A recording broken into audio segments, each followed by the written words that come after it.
Hello guys, pernah nggak sih lagi asik-asiknya tidur tengah malam, tiba-tiba dengar suara aneh yang bikin kamu langsung duduk tegak?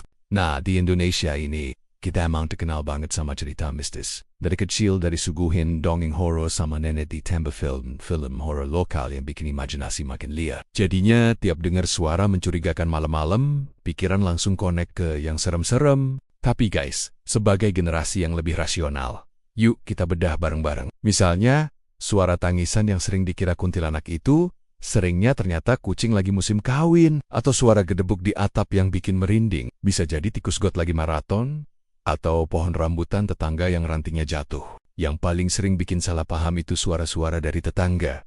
Apalagi di perumahan, atau kompleks apartemen yang padat. Kadang ada yang lagi karaokean sampai pagi, atau AC yang bunyinya udah kayak orkestra horor. Belum lagi kalau ada yang hobi nonton film pakai speaker gede tengah malam. Nah, di kampung-kampung juga sering banget kejadian. Suara gesekan bambu yang dikira pocong, padahal cuma pohon bambu ketiup angin. Atau suara orang ketawa yang dikira tuyul, ternyata anak-anak yang masih main game online sampai subuh. Jadi, next time kalau dengar suara aneh, langsung baca ayat kursi. Coba, pertama tenang dulu, tarik napas. Kedua, dengar baik-baik arah suaranya. Ketiga, cek sekeliling, ada sumber suara yang masuk akal nggak? Keempat, kalau masih ragu, telepon satpam atau ketua RT. Ingat ya guys, Indonesia emang kaya banget sama cerita mistis. Tapi bukan berarti semua kejadian aneh itu supernatural. Sometimes, the scariest things have the simplest explanations. Gimana? Ada yang pernah ngalamin kejadian serupa? Share pengalaman kalian di kolom komentar ya. Jangan lupa like, subscribe, dan nyalain notifikasi biar tetap update sama konten-konten seru lainnya. See you di video berikutnya.